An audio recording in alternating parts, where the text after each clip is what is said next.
салом шунавандагони азиз, ин рӯз шанбе 18 июли 2020 сол аст ва нашри навбатии барномаи иттилоотии ҷамъбасти хабарҳои ҳафтаро мустақиман рӯи мавҷи радиои муҳоҷир бо муҳимтарин хабарҳои ҳафтаи сипарӣ гардида мешунавед.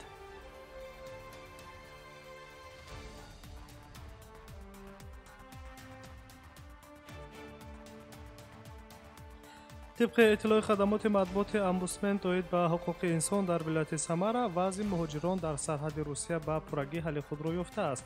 با مساعدت کنسولگری ازبکستان در روسیه روزهای 15 و 16 ایول 1411 مهاجر توسط قطارهای راه آهن مخصوص از حدود روسیه برآورده شدند.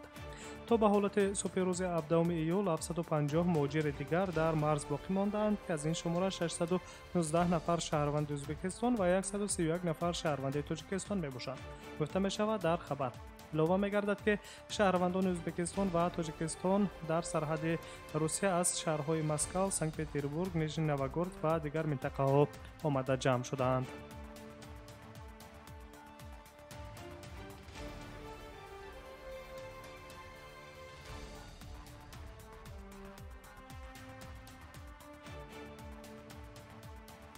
این هفته 13 ایول وزارت تندرستی ازبکستان دستورالعمل موقتی کلینیکی اداره‌کنی بیماران سبک کووید 19 در خانه را تصدیق کرد. حجت از جانب پالات ملی سلامتی اینوواسیونی در اساس توصیه‌های سازمان عمومی جهانی تندرستی تهیه شده است. خبر داده بود گازت نقطه.uz. از 5 ایول سال جاری در ازبکستان به بیماران دارای شکل سبک کرونا ویروس کووید 19 که در آنها بیماری بدون نشانه‌های وزنین دیده می شود توصیه داده می شود که در خانه با نظارت طبیبان طبابت را پیش ببرند.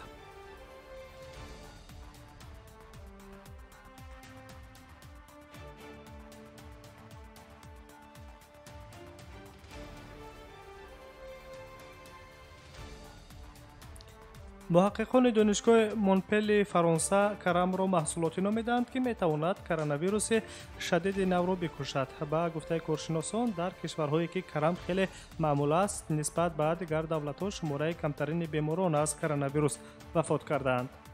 از جمله سطح پست مرگ از سرایت در آلمان و کره جنوبی به قید گرفته شده است.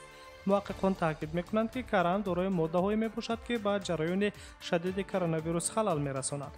همینطور در محصولات بودرینگ آنتی‌اکسیدها موجودند که محافظت بدن را بر ضد میکروارگانیسم‌ها نیز تقویت می‌دهند.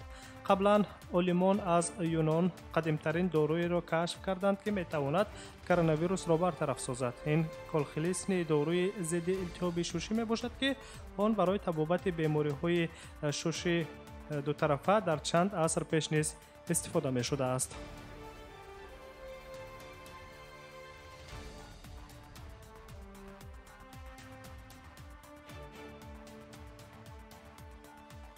مهمترین مطالب هفته روان را مستقیما در برنامه اطلاعاتی جنبستی خبرهای هفته میشنوید. در ادامه این هفته پارلمان گرجستان تغییر و علاوه ها به قانون را قبول کرد که موافق آن به حکومت حقوق داده می شود که محدودیت های مختلف را تا آخر سال بنابر پاندمی از کرونا ویروس بدون جاری کردن حالت فوق العاده جاری سازد. این تغییر و علاوه ها را 79 وکیل پارلمان گرجستان جانبداری نمودند. تغییرات داخلدار را پارلمان قبل از یک مرتبه قبول شدن آن به حکومت اجازه داد که 15 ایول سال جاری چاره‌های محدود کننده را از نو جاری کردند. در تغییرات نو تنها سنه عمل آن تغییر داده شده است، یعنی تا 1 ژانویه سال 2021. قانون به حکومت حقوق می‌دهد که موقتا محدودیت‌های را به راه ماندن حالت فوق‌العاده راه اندازی کنند که از قانون‌های موجوده فرق می‌کنند. نمایندگان اکثریت پارلمان چنین می‌شمارند که تغییرات‌ها ضرورند تا در صورت سر زدن موج دوم اوج کرونا ویروس مقامات توانند محدودیت‌های معین را برای پیشگیری پنه‌شوی بیماری بدون جاری کردن حالت فوق‌العاده قبول سازند.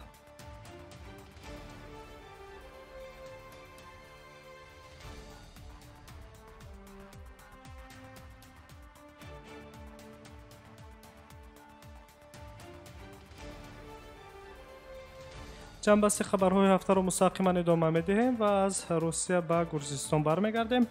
аз 15 июл ҳолати ҷудонигоҳдории ҳатмии 14 рӯза барои хориҷиёне ки ба қаламрави Федератсияи Русия ворид мешаванд бекор карда шуд. аммо шаҳрвандони хориҷиро лозим аст ки бо худ ҳуҷҷати тиббӣ дар хусуси сирояти набуданашон ба COVID-19-ро дошта бошанд. дар ин хусус раҳбари мақомоти Роспотребнадзор Анна Попова ба хабарнигорон иттилоъ дода буд. аз ин ба баъд то як давраи номуайянӣ ба таври муваққат аз ҳамаи шаҳрвандони хориҷӣ ки ба Русия ворид мешаванд дар нуқтаҳои гузаргоҳҳои сарҳадӣ, майдонҳои ҳавоӣ ва дигар нуқтаҳои муайяни хадамоти сарҳадбонӣ аз онҳо талаб карда мешавад ки ҳуҷҷати тиббӣ дар хусуси бемори коронавирус набуданашонро пешниҳод созанд. ҳамчунон бояд санаи эътибори ҳуҷҷати тиббӣ то 3 рӯзи ахирро дар бар гирад. тавре ки дар мақомоти Роспотребнадзор шаҳр дода буданд, дар сурати мавҷуд набудани чунин ҳуҷҷати тиббӣ вуруди шаҳрванди хориҷӣ ба ҳудуди марзиву маъмурии Федератсияи Русия иҷозат дода намешавад. аммо ин нафар вазифадор аст ки дар давоми 3 рӯз таҳлили тиббиро дар ин замина анҷом диҳад. дар ин бора дар идома ба чораҳои пешгирикунанда аз бемориҳои сироятӣ мақомоти салоҳиятдори Русия ба ҳама корхонаву муассисаҳо новобаста шакли идорияшон дастур доданд танҳо дар сурате корманди хориҷии навворидшуда ба Русияро ба кор ҷалб кунанд ки ин корманд бо худ ҳуҷҷати тиббӣ дар хусуси ориб будан аз сирояти COVID-19-ро дошта бошад. мақомоти Роспотребнадзор ҳамчунон ба Вазорати корҳои хориҷӣ, Агентии федералии нақлиёти ҳавоӣ ва Вазорати нақлиёти Русия тавсия додааст ки ба мусофирони воридшаванда ба Русия дар бораи санҷишҳои лабораторӣ барои коронавирус варақаҳои иттилоотӣ тақсим кунанд.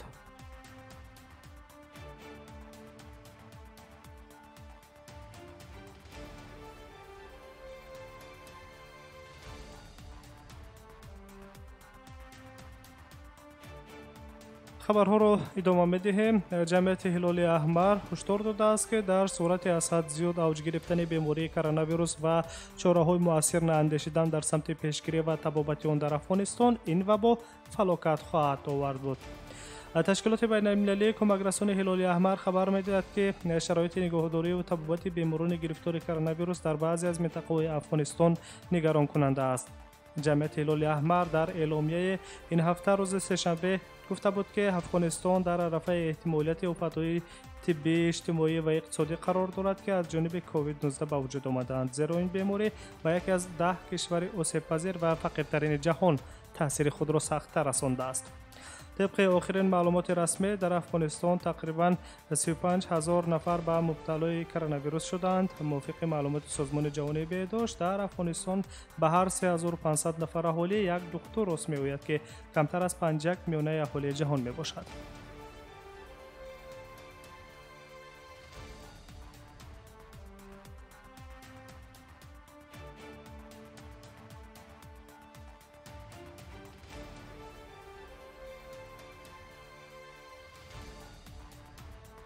ایول این هفته رهبر گروه کارشناسان مخصوص سازمان عمومی جهانی تندرستی کاترینا سیمولوود در مصاحبه با خبرنگاران پس از سفر 10 روزه هیئت به ترکمنستان درباره دقیقاً جای داشتن و یا نداشتن حالت‌های سرایت کرونا ویروس در ترکمنستان گزارش نداد. و امروز ترکمنستان یگان حالت تصدیق شده سرایت کرونا ویروس را به قید نگرفته است. در این باره با سازمان عمومی جهانی تندرستی نیز خبر ندادند. سازمان جهانی بهداشت نیت دارد با مقامات ملی تندرستی ترکمنستان برای پیشگیری پنجشنبه تاثیر ضررآور این بیماری کارش را ادامه دهد. با ابراز چنین نقطه نظر اکتفا نموده بود رهبر هیئت گروه کارشناسان بین‌المللی سازمان جهانی تندرستی کاترینا سیمولوود. همزمان رهبر گروه سازمان عمومی جهانی تندرستی به حکومت ترکمنستان توصیه داده بود که دقت خود را از تلاش‌ها برای جلوگیری از ورود سرایت به کشور و پهن نکردن آن در بین اهالی ادامه دهند. و اینچنین چاره‌های اندیشیده حکومت ترکمنستان را در سمت مبارزه با پهن‌شوی بیماری‌های سرایتی و بهتر نمودن وضع اپیدمیولوژی در کشور دستگیری نمود. در این روزها صرف نظر از گزارش‌های مقامات ترکمنستان که هیچ گونه حادثه‌های سرایت کرونا ویروس در این کشور وجود ندارند، اما حالت حتمی نقاب‌پوشی جاری کرده شده است و بازارهای کلان و مرکزهای سودا نیز موقتاً فعالیت خود را بازداشتند.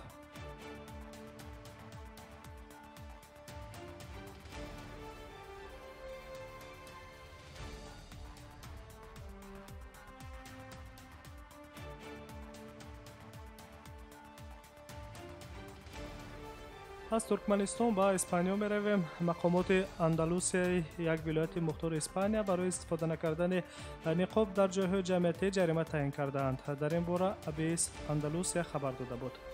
نقاب طبی همچون تجهیزات محافظت انفرادی در جایهای پوشیده و گشاد از جمله قهوه‌خانه‌ها، طرفخانه‌ها، ساحل‌های بحر و در ساحل‌های استراحتی حتما از جانب مهمانان و ساکنان باید استفاده شود. اگر از این ساکنان و مهمانان این منطقه استراحتی باید مسافت 1.5 متر را رعایت کنند. اگر شخص بدون نقاب به جایهای جمعیتی گشت و گذار کند یا مسافت اجتماعی را رعایت نکند، مقامات صلاحیت دار حق دارند که او را 100 یورو جریمه بندند. علاوه به ولایت مختار اندلوسیا که این گونه تدبیرها در منطقه‌های کاتالونیا، جزیره‌های بالیر و اسمردوی اسپانیا جاری کرده شده‌اند.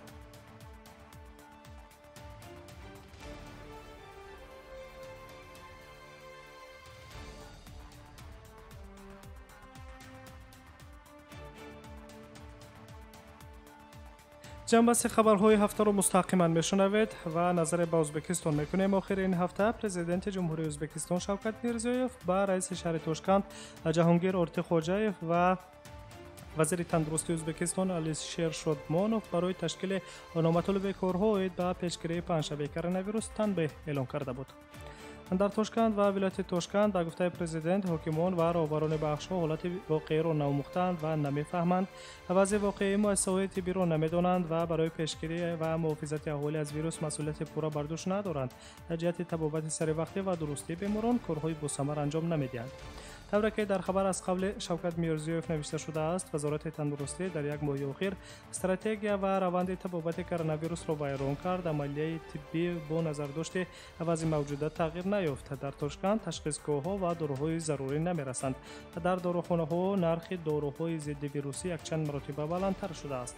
در بیمارخانه‌های شهر توشکند 418 جای و در تبابتگاه‌های ولایت توشکند باشد 816 واحد کاری خالی باقی مانده‌اند. در این باره در توشکند نیز تقریباً 100 نقلیات یاری تعجیلی نمی‌رسند. بنا به نوشته گازت نقطه شوکت میرزیویف و مسئولین حکومت توشکند، وزارت تندرستی، پروکراتوره و دیگر اداره‌های دخلدار را برای به این مشکلات اهمیت ندادنشان انتقاد شدید کرده است.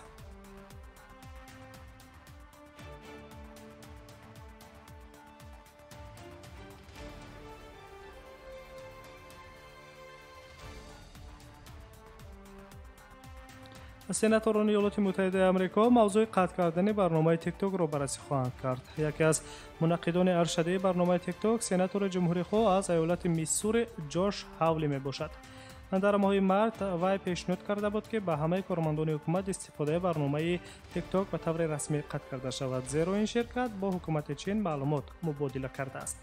تیک توک برنامه است که برای تهیه و تماشای ویدیوهای کوتاه که به شرکت چینی بویت دانس تعلق دارد. این برنامه اینترنتی سال 2018 از تهیه برآمد و مورد استفاده زیاد کاربران قرار گرفت. مسئولان شرکت سال گذشته اعلام کرده بودند که تقریباً 60% یا خود 26.5 میلیون کاربر فعال از ایالات متحده آمریکا را جوانان سن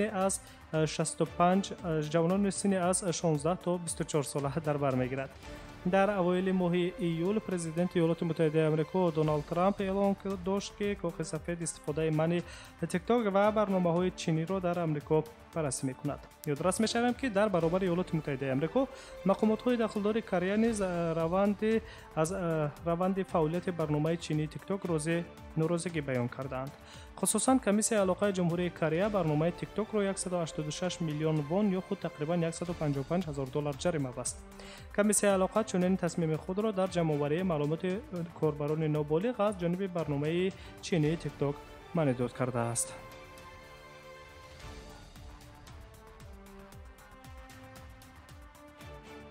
سامیان عزیز، شما نشر جنبسته خبرهای این هفته را مستقیما روی موج رادیو موجی شنیدید. سلامت باشید. به شما استراحت با فراغت.